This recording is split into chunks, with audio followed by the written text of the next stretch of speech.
मंच और सभी भाइयों बहनों, माताओं, बुजुर्गों, आप सब लोगों को मेरा नमस्कार, सबको मेरी सत श्री अकाल। वाहेगुरु जी का खालसा, वाहेगुरु जी की फतेह। सबसे पहले मैं आज मीरी पीरी के मालिक श्री हरगोविंद साहब जी का पावन दिवस है। उनके पावन दिवस के अवसर पर आप सब लोगों को बधाई देता हूं और मैं उनसे प्रार्थना करता हूं कि वो अपना आशीर्वाद हम सब लोगों के ऊपर बनाए रखें। दोस्तों, आज जो पंजाब के अंदर शुरू किया जा रहा है, ये किसी क्रांति से कम नहीं है। मैं तो ये कहूंगा कि पिछले महीने 2 महीने के अंदर जो एक के बाद इतने सारे काम किए गए हैं, वो किसी क्रांति से कम नहीं है। एक आम आदमी जब तहसीलदार के या पटवारी के दफ्तर में जाता है तो वो एक तरह से उसकी हालत खराब हो जाती है।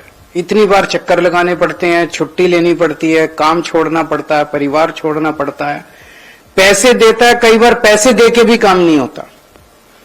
जैसा भी मान साहब ने बताया, हम बाहर एक आदमी से मिले, उनके पिताजी की मृत्यु 2012 में हुई थी। 13 साल हो गए उनको चक्कर काटते काटते उसकी म्यूटेशन कराने के लिए। 13 साल हो गए, 13 साल में म्यूटेशन नहीं हुई। इतने चक्कर काट चुके। सरदार भगत सिंह ने बोला था, उनसे पूछा गया था, सरदार भगत सिंह ने बोला था कि ये नहीं होना चाहिए कि गोरे अंग्रेज चले जाएं और काले अंग्रेज आके हमारे ऊपर हुक्म करने शुरू कर दें। ऐसे भारत की परिकल्पना सरदार भगत सिंह ने नहीं की थी। वो एक असली आजादी चाहते थे जिसके अंदर देश के लोग आजादी की चैन की सांस ले सकें। आज जो काम हम पंजाब में कर रहे हैं, ये काम 75 साल पहले हो जाना चाहिए था। 1950 में हो जाना चाहिए था, 1955 में हो जाना चाहिए था। हमारे देश के लोग आज तहसीलदार के गुलाम बने हुए हैं, पटवारी के गुलाम बने हुए हैं। आज जो काम पंजाब के अंदर किया गया है, हमने एक तरह से एक नई किस्म की आजादी लोगों को दी है कि अब आपको सरकारी दफ्तरों के चक्कर काटने की जरूरत नहीं है। आप खुल के खेती करो, व्यापार करो, अपने परिवार के साथ हंसी खुशी खेलो कूदो, अपने परिवार के साथ समय बिताओ। आपको सरकारी दफ्तरों के चक्कर काटने की जरूरत नहीं है। अभी थोड़े दिन पहले हमने मोहाली के अंदर एक एक्सपेरिमेंट किया था। सबसे ज्यादा रिश्वतखोरी रजिस्ट्री में होती है। बिना पैसे के, बिना रिश्वत के रजिस्ट्री कराना नामुमकिन है। करा के दिखा दो, मान जाऊंगा मैं। तो हमने सोचा सबसे पहले रजिस्ट्री को ही ठीक करते हैं। मोहाली के अंदर अब रजिस्ट्री, अभी पीछे से एक आदमी ने कहा कि डीड साइन करने वाला काम भी सरल कर दो जी, वो कर दिया मोहाली में। अब आपको डीड, जैसे ही आप रजिस्ट्री कराने के लिए किसी दफ्तर में जाते हो, सबसे पहले काम आदमी आके आपको पकड़ता है और वो होता है डीड राइटर, आपकी डीड लिखने वाला। वो ही दलाली करता है। वो सारे सबके साथ उसकी सेटिंग होती है। वो आपको पकड़ता है, वो आपकी डीड लिखता है, वो आपसे पैसे लेता है और फिर उसकी इधर भी सेटिंग है, इस टेबल पे भी सेटिंग है, उस टेबल पे भी सेटिंग है। अब आप एक बार जाके देखो मोहाली के दफ्तर में। मोहाली में 7 तहसीलें हैं, 7 दफ्तर शानदार बना दिए, एकदम एयर कंडीशनड ऑफिस है, कोई दलाल नहीं है। आप दफ्तर के अंदर जाओ, दफ्तर के अंदर एक काउंटर है, वहां आपकी डीड सरकार लिख के देती है। आपको डीड राइटर के पास जाने की जरूरत नहीं है। और आप चाहो तो अपने घर से, आपको दफ्तर भी जाने की जरूरत नहीं है। अपने घर बैठे बैठे ऑनलाइन आप डीड खुद लिख सकते हो। जैसे भी मान साहब ने बताया, ये मान साहब का आइडिया था कि डीड इतनी कॉम्प्लिकेटेड है, उर्दू में लिखी हुई है कि आम आदमी को तो समझ ही नहीं आती। उन्होंने इसको पूरा ट्रांसलेशन कराया, इसको पंजाबी में ट्रांसलेशन कराया। अब इतनी सरल बना दी डीड की, आप एक आम आदमी अपने घर बैठ के डीड लिख सकता है। आप अपने घर बैठ के डीड लिखो, उसको अपलोड कर दो, आपको तो दफ्तर भी जाने की जरूरत नहीं है। वहीं से पेमेंट कर दो, घर से ऑनलाइन पेमेंट कर दो। आपके पास फिर मैसेज आएगा, आप इतनी तारीख को अपनी फोटो खिंचवाने के लिए बायर और सेलर दोनों आ जाना। आप दफ्तर जाओ, 5 मिनट के अंदर आपकी फोटो खिंच जाती है, आपको डीड मिल जाती है।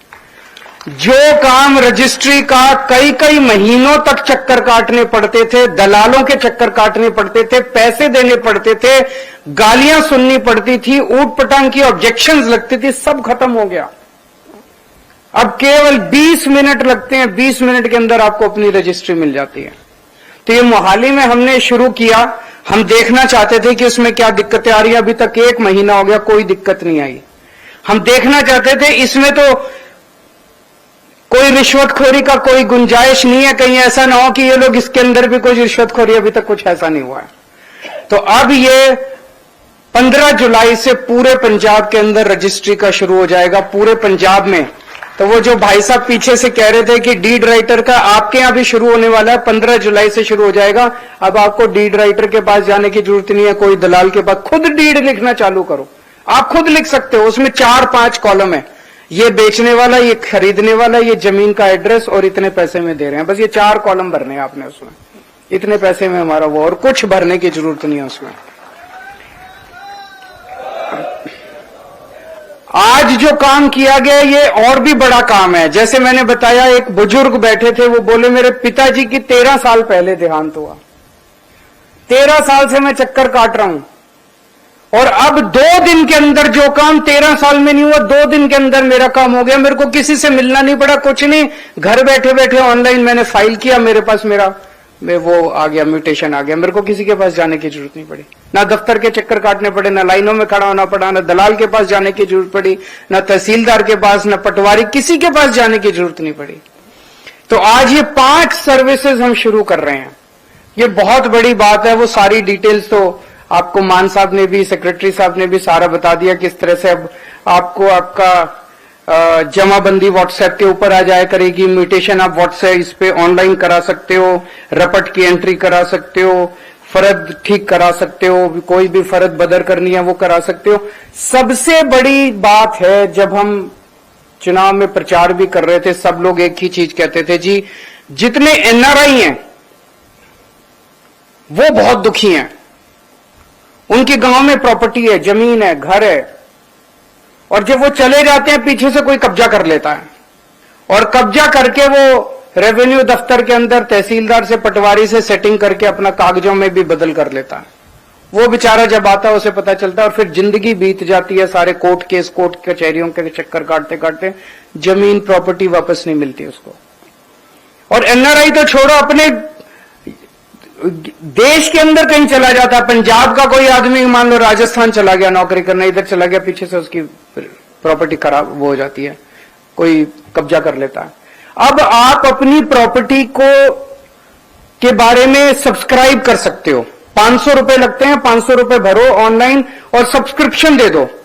कोई भी आदमी आपकी प्रॉपर्टी के बारे में कुछ भी करेगा, शुरू ही करेगा कोई गड़बड़ करना, उसी शुरुआत के अंदर आपको मैसेज आ जाएगा कि आदमी आपकी ऐसे कर रहा है, आपको ऑब्जेक्शन तो नहीं है, आप तुरंत उस पे ऑब्जेक्शन करके उसको रोक सकते हो। अब आप ऑब्जेक्शन करोगे तो किसी भी आदमी को आपकी प्रॉपर्टी गलत करने की इजाजत नहीं दी जाएगी।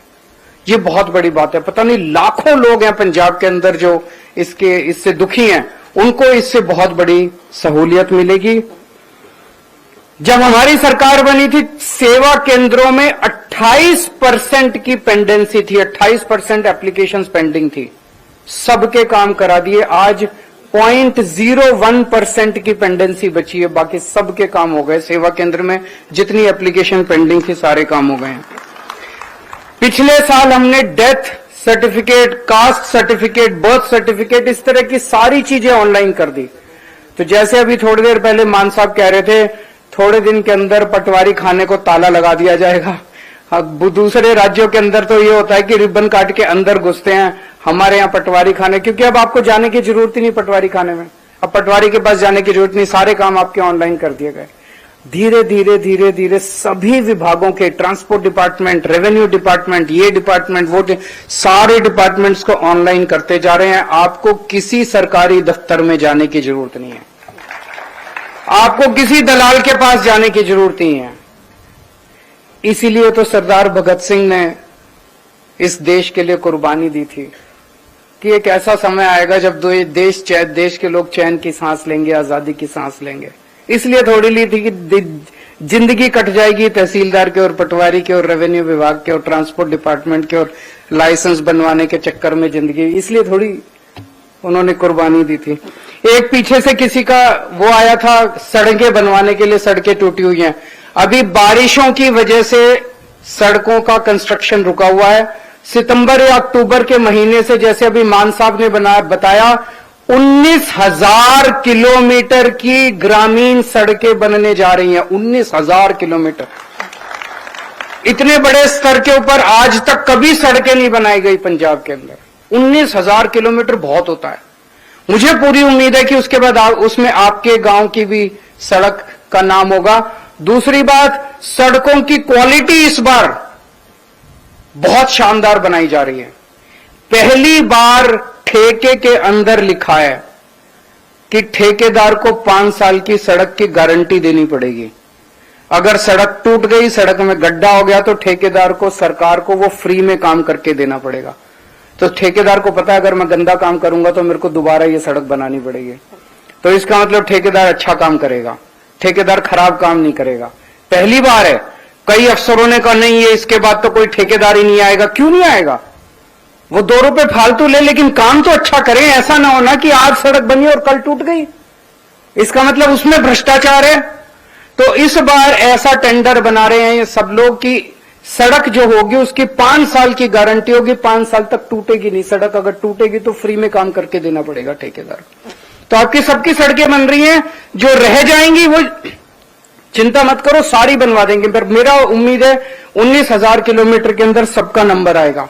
और अभी किसी ने, भाई साहब ने कहा कि नीला कार्ड कट गया, वो जितने कुछ गड़बड़ हुई थी, जैसे ही हमारी सरकार बनी कुछ महीनों के अंदर कुछ लोगों ने गड़बड़ करके कुछ लाख नीले कार्ड कटवा दिए। वो सारे नीले कार्ड दोबारा जुड़ गए हैं, आपको पता नहीं है। अभी मान साहब चिट्ठी लिख रहे हैं एक, सब लोगों को, जिन जिन लोगों के नीले कार्ड जुड़े हैं सबके घर में मान साहब की चिट्ठी आएगी कि आप जाओ और अपना राशन लेना चालू करो। जितने नीले कार्ड कटे थे सबके नीले कार्ड जुड़ गए हैं। वाहिगुरु जी का खालसा, वाहिगुरु जी की फतेह।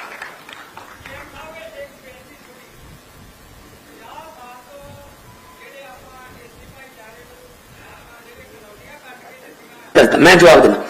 देखो भी ਵੱਧ ਸਮਾਂ ਕਹੀ ਆ, ਅਸੀਂ ਲੁਧਿਆਣੇ ਦੇ ਇਲਾਕਿਆਂ 'ਚ ਕੱਲ ਵੀ ਪਰਸੋਂ ਵੀ ਚੌਥੇ ਵੀ ਉੱਥੇ ਸੀਗੇ। ਉੱਥੇ ਵੀ ਉਹ ਮੁਸ਼ਤਰਕਾ ਖਾਤਿਆਂ 'ਚ ਨੇ, ਕੋਈ ਮਾਲਕਾਨਾ ਹੱਕ ਨਹੀਂ ਹੈਗੇ। ਅਸੀਂ ਲੁਧਿਆਣੇ ਦੇ ਵਿੱਚ 70% ਜਿਹੜੀਆਂ ਰਜਿਸਟਰੀਆਂ ਨੇ ਉਹਦੇ ਮਾਲਕਾਨਾ ਹੱਕ ਉਹਨਾਂ ਦੇ ਪਰਿਵਾਰਾਂ ਨੂੰ ਦੇ ਚੁੱਕੇ ਆ। ਇਸ ਤੇ ਅਸੀਂ ਕੰਮ ਕਰ ਰਹੇ ਹਾਂ। ਕੋਈ PIL ਜਾਂ ਕੋਈ ਕੋਰਟ ਦਾ ਕੇਸ ਨਾ ਹੋਵੇ, ਅਸੀਂ ਆਪੇ ਹੀ ਕਰਾਂਗੇ, ਕਿਉਂਕਿ ਅਸੀਂ ਚਾਹੁੰਦੇ ਹਾਂ ਕਿ ਜੇ 50 ਸਾਲ ਤੋਂ ਕੋਈ ਬੰਦਾ, ਹੁਣ ਤਾਂ ਕੋਰਟ ਦਾ ਵੀ ਹੁਕਮ ਹੈ ਕਿ 20 ਸਾਲ ਤੋਂ ਬਾਅਦ, ਜੇ 20 ਸਾਲ ਤੱਕ ਤੁਸੀਂ ਕਿਸੇ ਜਗ੍ਹਾ ਤੇ ਰਹਿ ਰਹੇ ਹੋ ਤਾਂ ਤੁਸੀਂ ਹੱਕਦਾਰ ਬਣ ਸਕਦੇ ਹੋ। ਤੁਸੀਂ ਤਾਂ 50-50 ਸਾਲਾਂ ਦੀ ਗੱਲ ਕਰ ਰਹੇ ਹੋ। ਉਹ ਆਜ਼ਾਦੀ ਵੇਲੇ ਤੋਂ ਪਹਿਲਾਂ ਦੀਆਂ ਇਹਨਾਂ ਨੇ ਕੀਤੀਆਂ ਹੋਈਆਂ, ਉਦੋਂ ਕੋਈ ਕੀਤਾ ਨਹੀਂ। ਉਹੀ ਜਮਾਬੰਦੀਆਂ, ਉਹੀ ਰਿਕਾਰਡ ਪਏ ਨੇ। ਇਹਦੇ ਨਾਲ ਸਾਰਾ ਕੁਝ ਸੈੱਟ ਹੋ ਜਾਊਗਾ ਜੀ, ਸਭ ਕੁਝ ਪਤਾ ਲੱਗ ਜਾਊਗਾ। ਤੇ ਅਸੀਂ ਉਹ ਕਈ ਲਾਲ ਡੋਰੇ 'ਚ ਆ ਗਏ ਪਿੰਡ ਜਾਂ ਕਾਰਪੋਰੇਸ਼ਨ 'ਚ, ਉੱਥੇ ਨਹੀਂ ਰਜਿਸਟਰੀਆਂ ਹੁੰਦੀਆਂ। ਸੋ ਕਈ ਮੁਸ਼ਤਰਕਾ ਖਾਤਿਆਂ 'ਚ ਆ ਗਏ। ਸਾਰਾ ਸਾਨੂੰ ਪਤਾ ਹੈ, ਉਹ ਸਾਰਾ ਕਲੀਅਰ ਕਰਾਂਗੇ ਸਾਰੇ ਪੰਜਾਬ 'ਚ।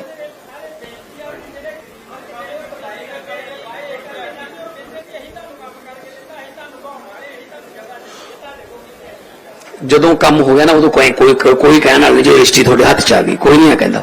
ਠੀਕ ਹੈ, ਮੈਂ ਸਮਝ ਸਕਦਾ। ਦੁੱਧ ਦਾ ਫੁੱਕਿਆ ਲੱਸੀ ਨੂੰ ਫੂਕਾ ਮਾਰਦਾ। ਤੁਸੀਂ ਪਹਿਲਾਂ ਤੋਂ ਦੁਖੀ ਹੋ, ਪਹਿਲਾਂ ਸੁਣੀ ਨਹੀਂ ਕਦੇ ਕਿਸੇ ਨੇ। ਸੋ ਮੈਂ ਇਹੀ ਗੱਲ ਕਹਿਣਾ, ਕੇਜਰੀਵਾਲ ਸਾਹਿਬ ਨੇ ਵੀ ਉਹੀ ਗੱਲ ਕਹੀ ਹੈ, ਅੱਜ ਵੀ ਮੈਂ ਇਹ ਕਹਿਣਾ ਕਿ ਮਤਲਬ ਸੜਕਾਂ ਵੀ ਇਸ ਤਰ੍ਹਾਂ ਦੀਆਂ ਕਿ ਦੁਬਾਰਾ ਟੁੱਟਣ ਨਾ। ਸੜਕਾਂ ਦੀ NOC ਜਿਹੜੀ ਹੈ ਉਹ ਪੰਚਾਇਤਾਂ ਦੇਣਗੇ, ਜਿਹੜੇ ਪਿੰਡ ਵਿੱਚ ਦੀ ਸੜਕ ਲੰਘਦੇ ਵੀ ਹਾਂ ਸਾਡੇ ਵੱਲੋਂ ਇਹ ਵਧੀਆ ਮਟੀਰੀਅਲ ਪਾਇਆ ਹੋਇਆ ਹੈ। ਭਾਵੇਂ ਇੱਕ ਬੰਦਾ ਤੁਸੀਂ ਪੰਚਾਇਤ ਵੱਲੋਂ ਭੇਜ ਦਿਓ, ਜੋ ਸੜਕ ਬਣਨ ਲੱਗੀ ਨਾ ਕੋਲੇ ਖੜਾ ਦਿਓ ਬੰਦਾ, ਵੀ ਕੋਈ ਮਾੜਾ ਮਟੀਰੀਅਲ ਲਾ ਲੇ। ਨਹੀਂ ਤਾਂ ਆਪਾਂ ਕੀ ਕਰਨ ਲੱਗੇ, ਜਨਾ ਪਹਿਲਾਂ ਸਰਕਾਰੀ ਕੰਮ ਚੱਲ ਰਿਹਾ ਤਾਂ ਤੀਜੇ ਮਹੀਨੇ ਫੇਰ ਟੁੱਟ ਜਾਂਦੀ ਉਹ, ਹੈਨਾ। ਉਹ ਇਸ ਕਰਕੇ ਨਾਲ ਤੁਸੀਂ ਮੋਨੀਟਰ ਵੀ ਕਰੋ। ਤੁਸੀਂ ਦੱਸੋ ਜੇ ਠੇਕੇਦਾਰ ਦੀ ਸ਼ਿਕਾਇਤ ਆ, ਉਹਨੂੰ ਅੱਧ ਚੋਂ ਵੀ ਉਹਦਾ ਠੇਕਾ ਸੀ ਟੈਂਡਰ ਉਹਦਾ ਕੈਂਸਲ ਕਰ ਸਕਦੇ ਹਾਂ। ਉਹ ਸਾਰੀਆਂ ਸ਼ਰਤਾਂ ਅਸੀਂ ਕਲੌਜ਼ ਉਹਦੇ ਵਿੱਚ ਪਾਉਣ